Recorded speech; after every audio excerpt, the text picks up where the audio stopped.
This week on the show, eBay continues to make changes that are infuriating their sellers. Etsy and eBay both report their third quarter business results, and I'll show you how to update your eBay 1099 settings.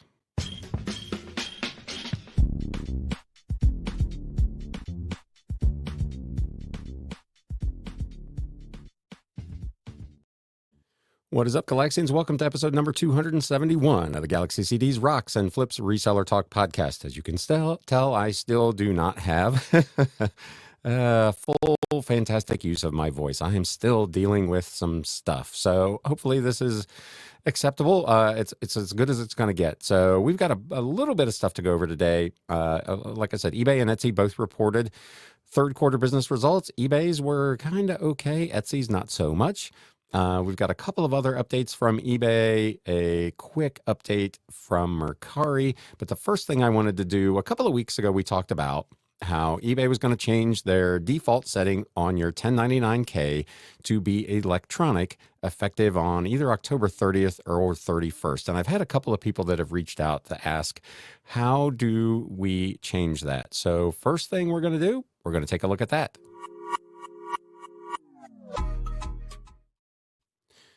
So in your Seller Hub, you want to go over to your Payments tab. And let me scroll this over so you can see it a little better. Go over here to your Payments tab. I'm still not far enough. What is going on here? There we go. Payments tab, and go down here and click on Taxes.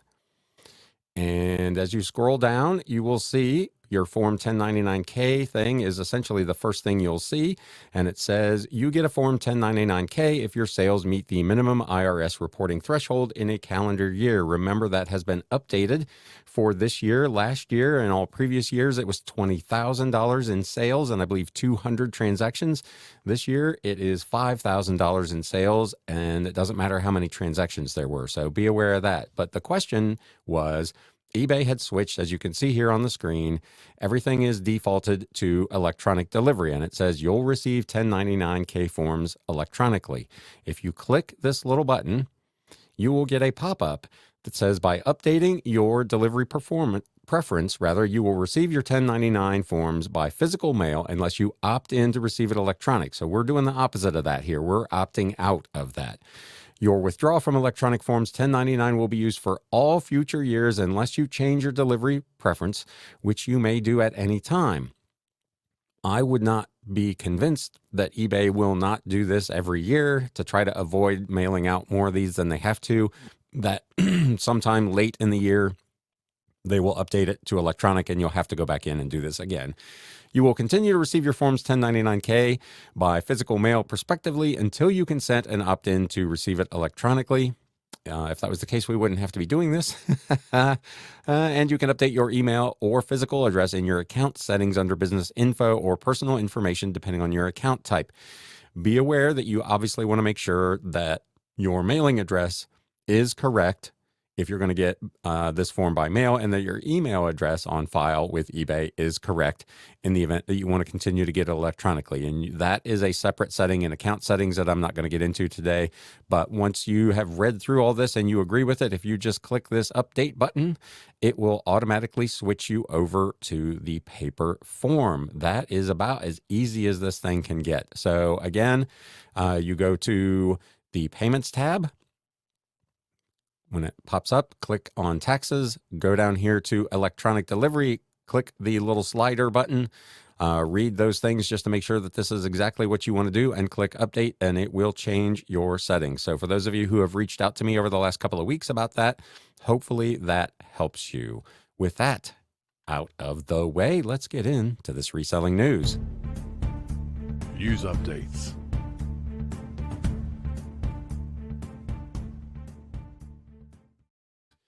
So Etsy reported their third quarter business results, and they were not really very pretty. Etsy Marketplace gross merchandise sales dropped 6% in the third quarter. Etsy Marketplace saw a 6% drop in gross merchandise sales, which they call at GMS, in the third quarter, year over year, declining to $2.5 billion. Active buyers also decreased by 0.4% year over year to 91.2 million. And the number of what they call habitual buyers, who are people who buy more frequently than others, was 6.8 million, which was down 4.8% year over year. So this was not, it's not a terrible result, but it is certainly not a great uh, referendum, if you will, on how things are going over at Etsy.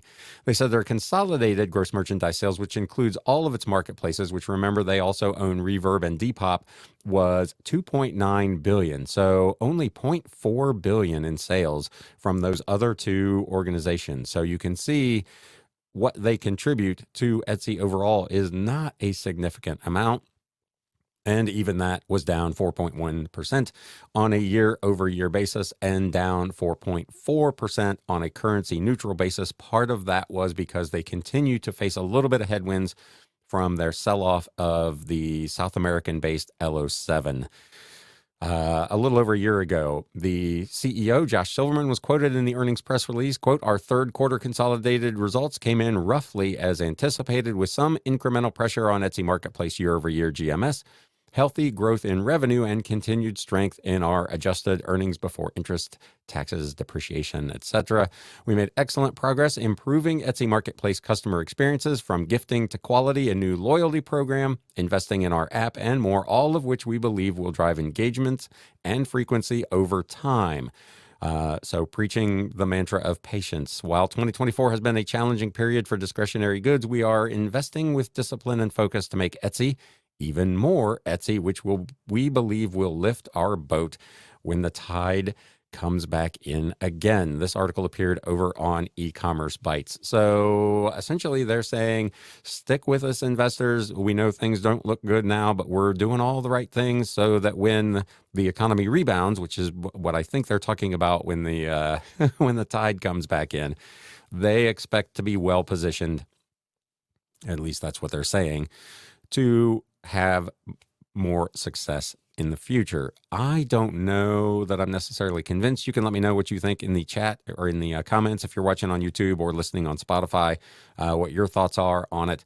I know a lot of sellers are really having a hard time right now over on Etsy, and on top of all of the other issues that they're currently experiencing, this all sounds good, but the proof is obviously going to be in the pudding. And so far, it has not delivered the results. eBay, kind of the same story. Earnings were okay, but they provided a weak fourth quarter guidance, which put a lot of pressure on their stock, which we'll get to in the closing part of this.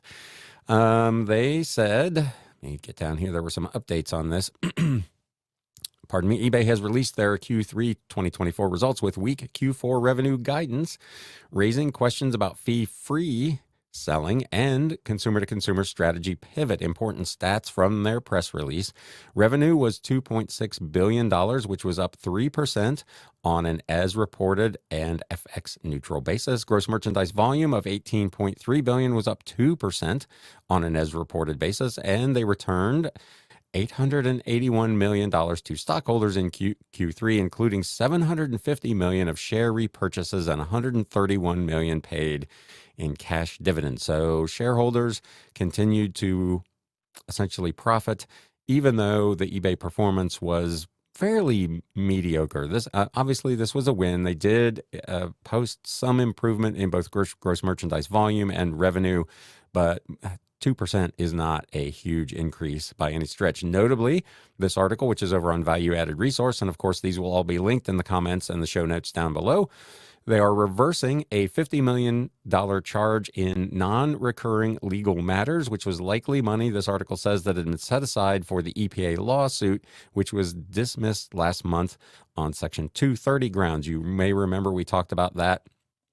When it happened, they were going to be on the hook for a pretty substantial amount of money for essentially sellers who were selling things that were banned from being sold. And their defense was Section 230, which was designed really for social media companies to prevent them from being sued for things that their users said. In this case, the court agreed that that section prevented eBay from being sued for things that are being sold, which said at the time I thought was a very interesting take. Total active buyers were reported at 133 million, which was a 1% increase year over year and puts them on par with where they were in the first quarter of 2023. So a bit of a rebound there. Again, not a huge increase, but more is better than less, so we'll count that as a win. While it's good to see it go up, it's worth noting that this is now the 10th consecutive quarter that eBay has had less active buyers than they did in the first quarter of 2018. So while things are moving in the right direction, they still haven't recovered to where they were essentially nearly 7 years ago now. They also, it points out, declined to provide active seller figures, which were last reported back in Q4 of 2021 at 17 million. I would be really curious how many active sellers are currently on eBay. If you're on social media or on YouTube, you would think from all the people that are YouTubing and commenting on social media that the number is really high, that there are a lot of sellers there, but they have not provided that information. So we don't really know. Enthusiast buyers, which we talk about all the time on this show, those with at least 6 purchase days and $800 spend in the last 12 months are still stuck at 16 million, which is where they were since Q4 of 2022. So again, nearly 2 years. That means the buyer growth doesn't appear to be having much of an impact in eBay's focus verticals. Remember, we talk about eBay's focus on these, again, enthusiast buyers in categories like luxury handbags, sneakers, trading cards, and so on. And that seems to have stalled out. The growth is not occurring there. It's occurring essentially with sellers like you and I, who are not necessarily casual sellers, but are not in those kind of vertical categories. The modest growth comes at a time when eBay is doing everything they can to buy gross merchandise volume and active buyers, even trying fee-free private clothing sales in the UK, and then expanding that to all categories except motors this quarter, as well as other initiatives that CEO Jimmy Iannone and CFO Steve Priest admitting are putting pressure on revenue. That pressure is reflected, they say, in the difference in the Q4 context that was provided in the Q2 presentation, showing revenue to grow modestly faster than gross merchandise volume. So what they're essentially saying there is they're going to try to grow their revenue through sources, as we've talked about on this show many, many times, other than actually through the collection of fees on the sale of goods. Where is that coming from? A lot of that is in their advertising program, which we'll get into here in a minute. Versus Q4 guidance in Q3 showing negative revenue, largely driven by the phased monetization of the consumer-to-consumer initiative, the free selling in the UK. Buyer fees still expected to be announced in Q1 of 2025. We'll talk a little bit more about that here in a few minutes as well. That guidance for Q4 sent eBay's stock down price over 7% in after-hours trading the day that was all announced. In addition, they did not mention that the fee-free selling for private consumer sellers, eBay was forced to turn to offering zero-fee promotions through the end of the year in some categories to business sellers in the UK as well, in order to try to quell the backlash from the consumer-to-consumer initiatives and keep sellers from defecting to other sites like Vinted Pro. The willingness to give up free revenue in order to boost GMV and active buyers is an interesting strategy, this article points out, particularly since the CEO had been highly critical of his predecessor, Devin Winig's strategy that offered frequent discounts which were paid by eBay to try to attract more buyers in 2018 and 2019. So the previous CEO, for all his faults, was attempting to grow the business by getting more buyers to the site. And as many sellers have commented over the last couple of years, the current CEO's plan is to try to grow their business by extracting more money from their current active sellers. So that is an interesting change in approach that many sellers are not particularly thrilled with. Those 15 to 20% off flash sales that they used to do in the UK proved to be a double-edged sword. Once buyers got used to receiving the discounts, they often waited for that type of sale before making a purchase, creating one and done or only occasional buying patterns. The strategy was considered such a failure that Iannone felt the need to explicitly distance himself from it when he took the helm. However, Despite his criticism of those past tactics, it's hard not to see that eBay is increasingly putting themselves in a similar position, only now on the seller and fee side. With Winig's flash sale failure, eBay was covering a 15 to 20% discount to the buyer, but we're still collecting final value fees that average 12 to 13% on whatever the discounted total amount of the sale ended up being. So while they were spending money up front with a discount on the item that they were subsidizing, they were still collecting money in fees. So it wasn't quite a wash, but it wasn't like a total disaster, and it had the net effect of showing increasing gross merchandise volume, which is something that shareholders obviously are looking for. The seller fee promotion plan and this fee-free thing in the UK gets rid of the final value fee and regulatory fees altogether on these sales. So no matter what the item ends up selling for, this article continues, eBay's not getting a cut from it unless the seller is, of course, using add-on services like some listing features or promoted listing ads. Business sellers, they note, could also become habituated to frequent discounts, just like the buyers did, and hold back inventory until a fee discount or promotion is offered. Newsflash for U.S. sellers on this call. The CEO was asked directly during a segment what eBay thinks about the possibility of bringing fee-free selling to the U.S., and the answer was a very direct and resounding no. To your questions on the U.S., we have no plans to launch free selling in the U.S. The U.S. is a different market from the U.K. U.K. buyers and sellers are more open to buyer fees. The comments on my video about that topic would indicate that that's not necessarily the case, but I digress. It's more standard in that market. There may be certain aspects of the product experience to streamline selling that we bring to other markets. And as you know, we look at each market and categories and think about the specifics of what's the optimal set of initiatives to unlock more supply and demand for that specific market, he said. They talked about a few other things. The big one, I guess, would be, again, a lot of the growth in their business has been through ads. First-party ad revenue from all the various seller-paid promoted listings and display ad options was $396 million, which was up 14%. If my memory serves me correct, that was a double-digit increase in the last couple of quarters as well. So it has continued to be an ever-increasingly important piece of their business. As I talked about a few moments ago, it's how they're trying to drive their revenue growth on the backs of the sellers by getting us to do more things, to pay more fees above and beyond the final value fees. So again, let me know what you think of those two reports and what's going on with both of these companies, Etsy and eBay, and their results.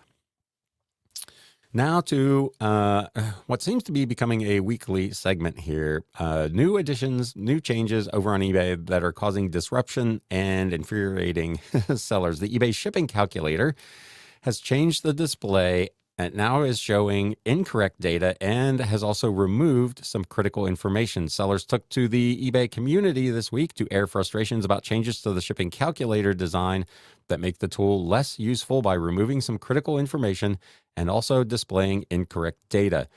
This is something that has happened like every category of change that we have talked about over the last 6 months, where eBay has made an update to whether it's the marketing tab, the listing flow, doing discounts. I just noticed this week that how to set up sales has changed as well. It now reflects, at least visually, the current push towards a more mobile look aesthetic, but it has removed some functionality. It's made things more difficult to navigate. It's taken away features. This has unfortunately been a trend. I feel like I say this every week too. I hate to harp on the things that I believe eBay is doing wrong, because on balance, eBay has been very, very good to me. But the current flow and design of these changes have consistently been making things either more difficult or more time consuming, or in some cases not working at all for sellers. And that is when you're asking sellers to, on the one hand, pay more fees to use your service, and then you're making it more difficult for them to actually use your service. That just seems like a really bad combo to me. I could be wrong. One seller wrote in, the shipping calculator did change format. I like that you can see all carriers and services on the same page, so that's a good update. But I hate that it shows a price range and no longer does a New York, Chicago, LA breakdown. I hate that it's showing eBay rates exclusively without a retail rate comparison. That's important data lost and more work for the seller to look up themselves. They also added there's an apparent error as it says services are untracked that are in fact tracked, and it's showing no services have insurance coverage, which is also incorrect. Spotting some other smaller errors too. No idea why it's defaulting to a 10 by 10 package at 10 ounces unless it's remembering what I entered last time, they said. That may just be a default package that eBay has put into the shipping calculator as a starting point. I don't know. I don't use it because I do all my shipping with Pirate Ship. If I want a shipping price, I just go to Pirate Ship to look for that. But those of you who use eBay's are obviously being faced with some difficulty. Again, you can see on the screen, if you're watching on YouTube, what the new screen actually looks like. Interestingly, they also use 90210 as their target zip code, which is one I use pretty regularly if I'm just generically trying to look for pricing. Sellers were not happy with the new design and even less happy that there didn't appear to be a link on the page to submit feedback about it directly to eBay. To eBay's credit, that is something that they have done with a lot of these changes, is they have provided you a place where you could click to actually submit your feedback if you wanted to. And apparently that's missing on this, so that is no bueno. Another user wrote in, has the shipping calculator changed? I would see a version that gave a breakdown of expected cost. It would show, again, New York, Chicago, and LA. That gave me a range of costs based on the size and weight. Now it gives you ranges that are very broad. They said a 3-pound item in a 15 by 5 by 8 shipping box going UPS ground can be anywhere from $7 to $62, which I know to the furthest domestic distance, it should only be no more than 15 from my location. I'm only shipping domestically. I've seen several sellers that commented that they were seeing this same result. It didn't seem to matter. They were getting this huge range in potential prices. Again, I don't use it. I have not personally looked into it. If you have, please let me know in the comments if this is what you're seeing as well, and if it has been corrected since this article was published a few days ago. Lack of seeing retail rates. Again, someone said, not a fan. Also harder to gauge the price. UPS Ground Saver. Again, same thing, $5.82 to $62.82. It was better when I could see Los Angeles and New York. To see more accurate price range for the U.S. How can this change be helpful to sellers? It's less informative, and another, if it ain't broke, don't fix it, change that is not useful to sellers. Another one wrote in, have to do our own rate research elsewhere. Why remove the 3 major city quotes? So again, an instance of eBay making changes to the thing that don't appear to be driven by anything that a seller would view to be useful or helpful. They also made some updates to their email messaging for sold items. Now, I opted out of email because I already get a notification on my phone, and I do most everything from my mobile anyway, so I didn't even notice this until I saw this article. But they've changed the way the message is titled when it is sent out by email, and it has disrupted sellers' workflow. They were left confused and frustrated this week when a change to the subject, text, and design for sales notification emails disrupted their workflows. A post in the eBay community forum detailed the changes and negative impacts for sellers, with several suggesting that the company should focus on addressing other issues instead of causing disruptions during the all-important Q4 holiday season. That's something we've talked about over the last couple of weeks. There have been a rash of these changes, which are to a greater or lesser extent either not working correctly or are making sellers' lives more difficult in the time frame where we should not be having to deal with these sorts of things. I have said for years that these sorts of changes should be done first and second quarter, or maybe second and third quarter, to get ready for fourth quarter. This kind of stuff, in my opinion, my humble opinion as a guy sitting in my basement who's been on eBay for 24 years, just should not be happening during Q4. I could not agree with that sentiment more. Looks like this change between 7 and 8 this morning, said one seller. Emails went from "you made the sale" for item title to "the payment from buyer ID is confirmed," and then the item title shows up. eBay has made the text so long that the item titles are all truncated down to nothing, so you can't even see what's sold by browsing down your inbox. Again, I don't even get emails from eBay for sales, so I don't know if there would be a way to change the width of the subject field in your email inbox in order to accommodate all this extra text or not. I don't know a good workaround because I don't use this.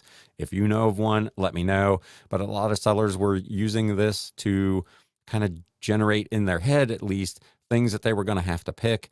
If they saw something pop up that they thought was going to be particularly difficult to ship, they knew they could go get to work on that early and so on. And now that stuff is hidden in that email message subject line. The longer the buyer ID is, of course, the less of the listing title you'll see. It's not a positive change. If they want to include something about payment confirmation, they can easily truncate the text in the email subject and make room for the item title, something like "payment confirmed" for item title. Again, I agree with that. Even though I don't use it, the buyer ID is completely irrelevant to me in an email. I want to see the item that sold. Maybe I want to see the price it sold for, but I don't. The buyer ID to me in the subject line of an email is almost completely irrelevant. The bottom line is the old format where it displayed a large chunk of the item title. Rest of the items are new format where the useless info takes off. You can see on the screen, there's some examples there. Again, if you're watching on YouTube, you can see that there were several. Payment from so-and-so is confirmed, but further on down, you could see where it says "you made the sale for," and then the item would have been shown. All of that was redacted, so you're really not missing anything. If you're just listening to the podcast. Sellers shared that they often use these emails to quickly scan through to see what they need to ship to avoid the hassle and sometimes tripping eBay security measures of having to log in and out multiple times if they have more than one account, or to organize their selling workflows in various ways, all of which are now either more difficult or impossible with the new format. Sensing a trend here, more difficult or impossible with the new changes. Not to mention that anyone who has taken the time to set up email filters or rules based on keywords may find that they no longer work and need to be reconfigured.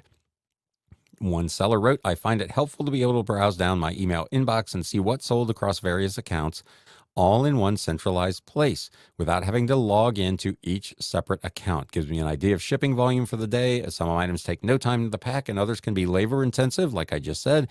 Having the info up front at a glance is helpful for having an idea of how much time will be needed to manage packing for that day. This new subject line means that useful tool is gone because it's only showing a few characters of the item title, so I have no idea what sold, only that something sold. Seeing a long list of buyer user IDs is not helpful.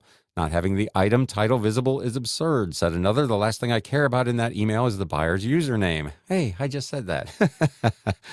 Beyond the inconvenience, it seems the emails themselves now also contain incorrect information. Another trend we're starting to see about ship dates, which could spell big trouble for sellers who rely on the information in those messages if it leads them to wind up with late shipments. One seller wrote in, "The email gives bad information. I have same-day handling, and even if it was one day, then I would be expected to ship this item on October 31st, not November 1st, even inside eBay confirms that." Someone else said, "I can also confirm I'm seeing incorrect shipping dates. Items sold on October 30th with one-day handling that have to ship by October 31st are showing October 31st on the hub, but only showing November 1st in these newly formatted emails." So let me know. Again, if this is something you're seeing, has it disrupted your workflow? I'm always curious how people use the various tools that eBay provides. Again, this is one that I've not used.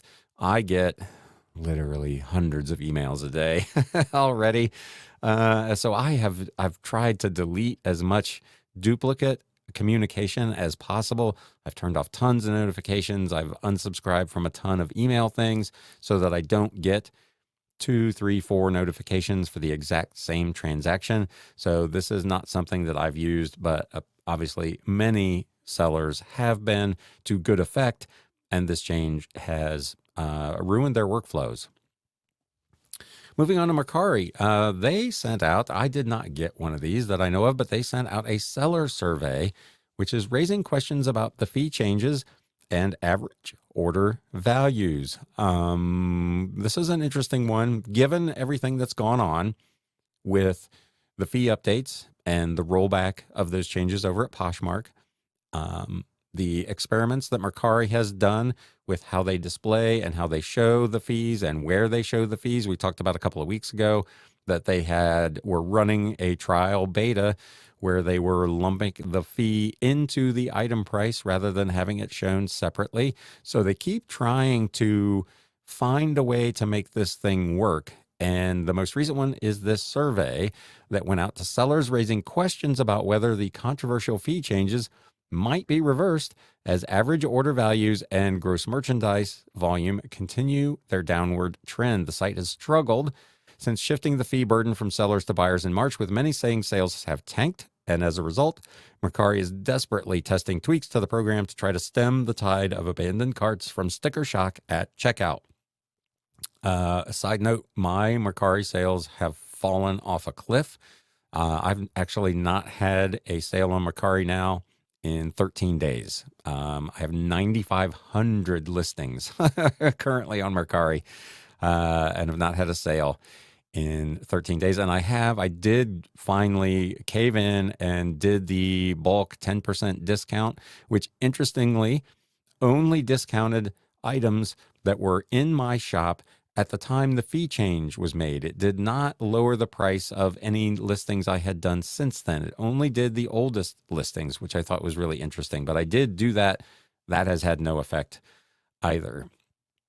Let me know in the comments again how you're doing over on Mercari. I've seen several people that claim they're still doing very well over there, but others are really, really struggling. After 7 months of user complaints about the new fee structure, not to mention the layoff of roughly 45% of their U.S. staff, they're facing increasing pressure from their shareholders in Japan to address the continued underperformance and lack of growth of their U.S. marketplace.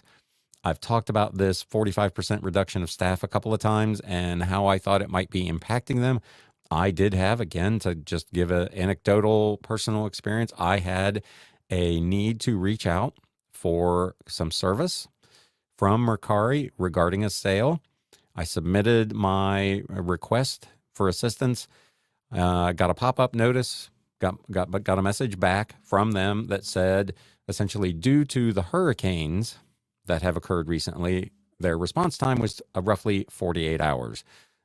That indicates to me that this 45% layoff, which I had asked David Lee about when he was on the show, is in fact having an impact on their ability to conduct business, because they're saying that because of other things, it's going to take 48 hours to get a response.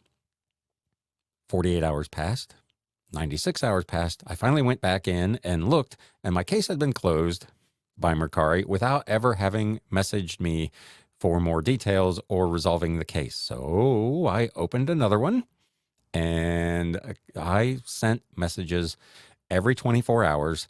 And again, it took 4 days, not 48 hours, 4 days before my message was finally responded to. To their credit, they did resolve my issue ultimately, but what should have taken a day or two under normal operating conditions took essentially 8 days and probably 6 or 7 messages on my part to get it done.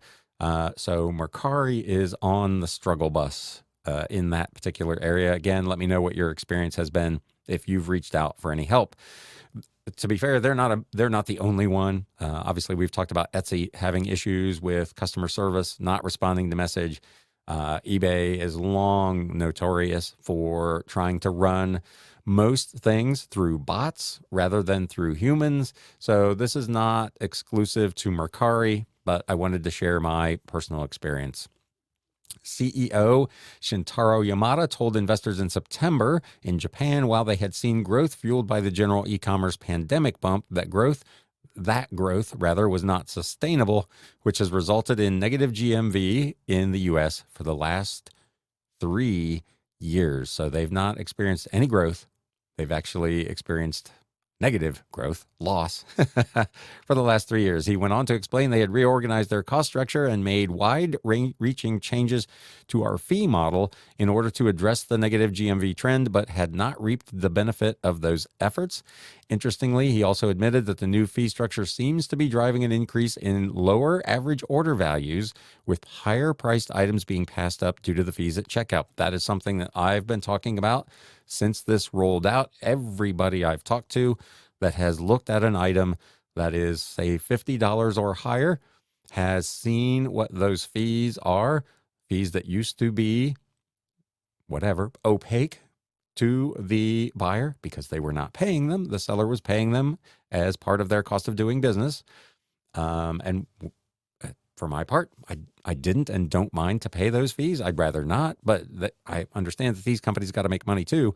But buyers, as we have talked about, and many users have commented on this show, are not interested in paying 10, 12, 13% more for the privilege of buying an item on Mercari or anywhere else. Obviously, Poshmark just went through the same thing.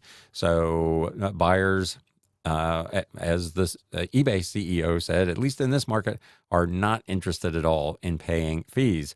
Some have even suggested that Mercari may eventually look to close or sell off the U.S. business if performance does not improve. And while Yamada does not go that far, he does at least allow for the possibility that entering into a partnership with another company could be one avenue that they explore. So be aware. Things are rough over at Mercari. Last thing, and this is just a quick one, don't know necessarily that this is going to come to anything. And if you use like eBay's international shipping program, this is probably not something that you really even need to be concerned about. But be aware that items going to Canada, coming from Canada, or if you are a seller and or buyer in Canada, there is a possibility of a postal strike occurring up there. And eBay at least is advising people to look for alternate carriers. The latest update from this was 11/2, which was yesterday at the date of recording. The latest update from October 29th says that Canada Post has made a new global offer to the Canadian Union of Postal Workers that proposed higher wages in an effort to avoid a strike.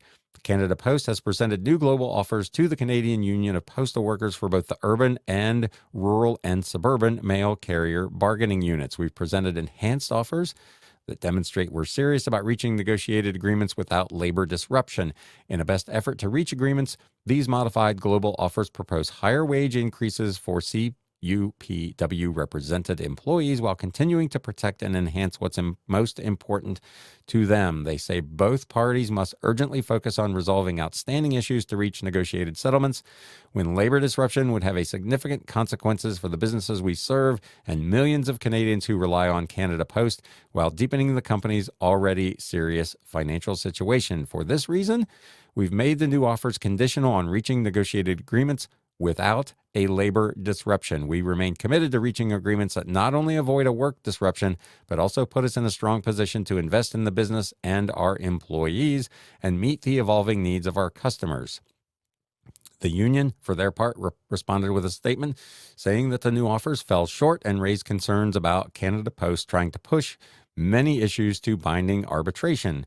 From our initial review of the new offer, they said it's evident that Canada Post is focused on pushing many of their issues to binding arbitration. This approach would delay the finalization of a complete collective agreement and redirect funds toward lawyers and arbitrators rather than investing directly in you. These offers contain some of the same language as the previous global offers, including the attack on our pension plan, inferior benefits for future employees, more part-time jobs, and fewer full-time opportunities, as well as huge changes to the way letter carriers work, are scheduled, and are entitled to overtime. Canada Post has not removed its separate sort and delivery model, leaving no solutions for many overburdened workers. They have offered a wage offer by raised the wage offer by 1.5% in 2024 to a compounded 11.97% over 4 years, which is far from what we are demanding and deserve. They essentially then said the same thing. We must urgently focus on yada, yada, yada, yada, yada. As the bargaining continues, the union has reiterated their demands and said they have not yet issued a 72-hour strike notice, which means that a strike or lockout will not occur on October 3rd, which was the earliest date that this could take place. As of the writing of this article on November 2nd, as far as I can tell, they've still not announced that. So they do have to give 3 days notice, 72 hours notice, before they can go on strike, and they have not yet done so. So there is still some hope that this thing will get settled without a strike, but it is problematic up in Canada. So if you're a seller up there or you ship up there, be aware that this potentially could be a problem as we head in, of course, to the busiest time of the year. Good news all around. Let me know what you think of any of that. In the meantime, let's look at some stuff that's sold here at the Galaxy.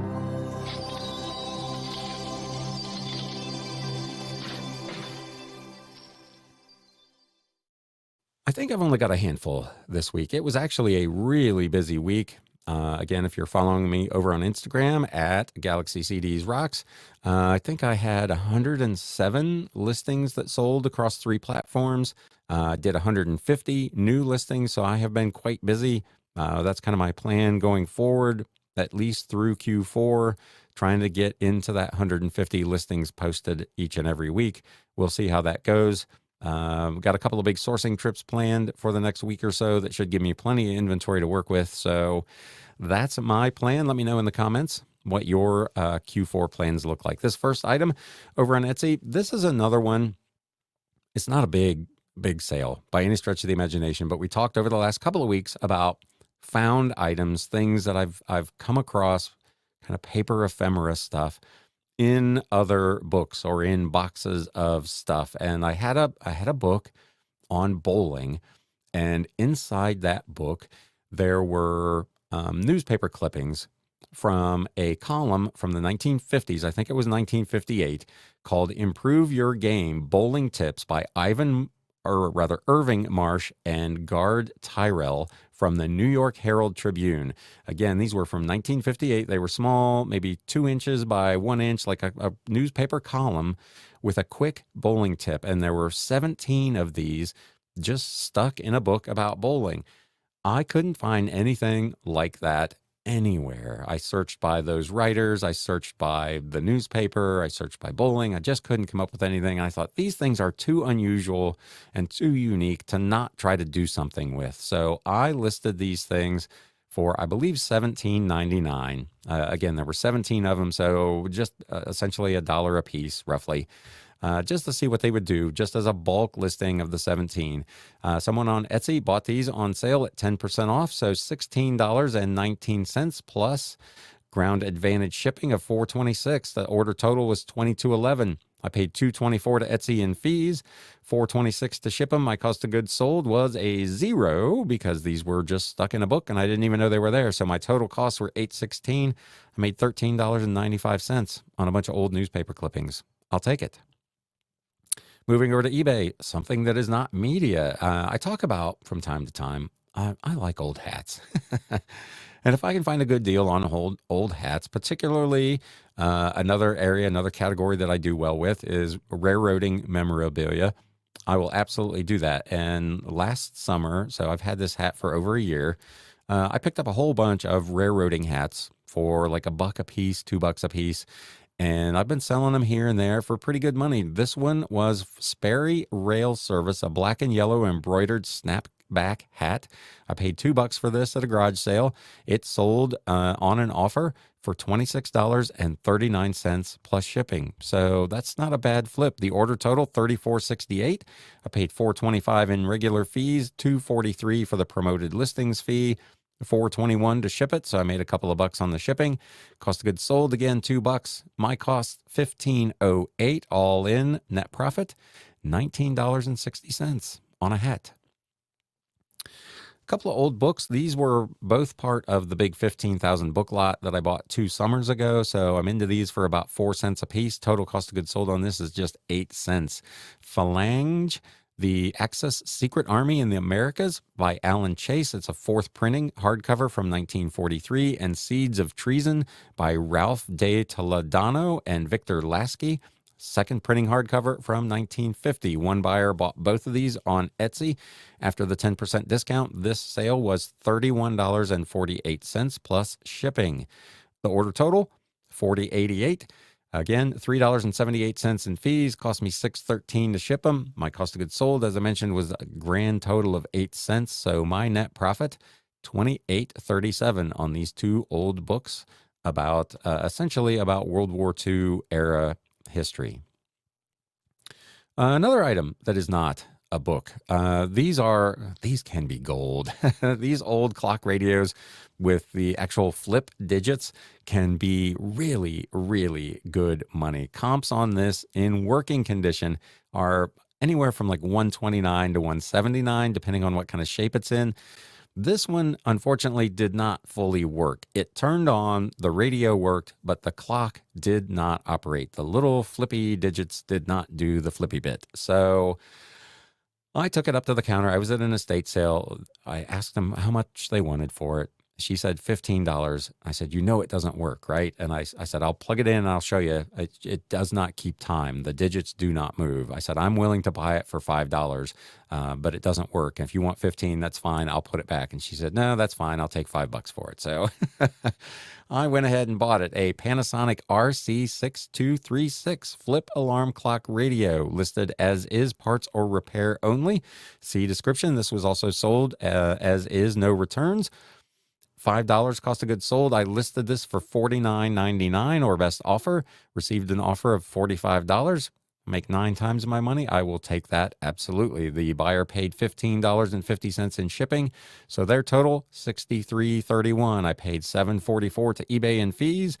My shipping cost was only $9.51 because I don't pass along the discount to the buyer on shipping. So my total costs were only $24.76. Net, $38.55 in profit on this $5 clock radio. Had it worked, I have every confidence this would have sold for over $100. Next up, I've talked about this lot a couple of times, that I was at a estate sale and there was a bunch of kind of African-American history books on a bookshelf behind the open front door that probably nobody had seen for 3 days. But when I go to a sale, man, I open all the doors. I'm looking everywhere to see where books are stashed because you'll find them in the most random places. So I swung this door open and it was like angels singing. There was this whole shelf of books that had been untouched, and there was some really, really good stuff in there. This is The Challenge of Blackness by Lerone Bennett Jr. It was a first edition hardcover with its dust jacket from Johnson Publishing. I had it listed for $69.99 or best offer. I received an offer of $63, which I went ahead and took. Buyer paid $5.38 in shipping for an order total of $72.16. I paid $10.11 in regular fees, $5.05 promoted listings fees, $5.38 to ship. Cost of goods sold, $1 thin dollar. So my total costs, $25.32, led to a net profit of $46.84. This next one, A Pilgrimage of Liberty, a contemporary account of the triumphal tour of General Lafayette. This book was published, I believe, in the 1940s, about the General Lafayette. Picked this up at an estate sale as part of the big buy I did, probably 2 months ago, where I got 650 some books for $250, if I remember correctly. This sold for $79.99 plus shipping. The order total, $90.92. I paid $12.63 in fees. This did not sell through promoted listing, so no fees there. 38 cents cost of goods sold. My total cost, $23.94, leading to a net profit of $66.98 on A Pilgrimage of Liberty. I had actually tried this at auction the previous week because I could not find any comps on it. The auction closed with no buyers, no bidders, no watcher.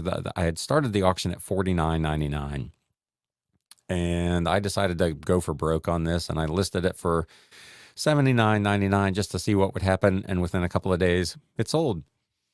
Next up, another item from an estate sale fairly recently, the New World Translation of the Holy Scriptures, Study Edition, Matthew through Acts. This is a leather Bible, study Bible, published, I believe, in the mid-2000 teens. For whatever reason, it is very difficult to find and commands a terrific value. I had it listed, I believe, for $94.99. I received an offer of $87.99, which I went ahead and accepted because I bought this at an estate sale for $1. The buyer paid $6.88 in shipping. The order total was $101.99. I paid $14.12 in regular fees, $7.14 in promoted listing fees. Cost of goods sold again was $1, so my total costs $36.26, led to a net profit of $65.73 for this Bible, study Bible from the mid-2000 teens. Be on the lookout for that one. And that, my friends, is it for the What Sold segment this week. I hope everybody is having a terrific week and staying healthy. I have talked to a bunch of people over the last couple of weeks that have been ill or are dealing with something. This has been this has been the worst 2 weeks I've had in a very, very long time. So anyway, as always, if you got something out of this, please do me a favor. If you're watching on YouTube, hit that thumbs up button to let the algorithm know that this was a good use of your time. If you're listening to the podcast on Apple Podcasts or Spotify, please leave us a review. I would appreciate that as well. If you're not currently a follower of the podcast or a subscriber to the YouTube channel, consider doing that. Also, I am a little on the fence about whether there will be a live show this week. I have actually been summoned to jury duty, so I'm not sure I'm going to be available. If I am, we'll do a show. If I'm in the jury pool, we will not do a show. So I won't know until late on Tuesday whether there'll be a show Wednesday or not. So watch for it to pop up in your feed on Wednesday. If I don't see you until next week, it's time to sell. Thanks, guys. You have been listening to the Galaxy CDs Rocks and Flips Reseller Talk podcast. Thank you so much for tuning in, and we will catch you again next time.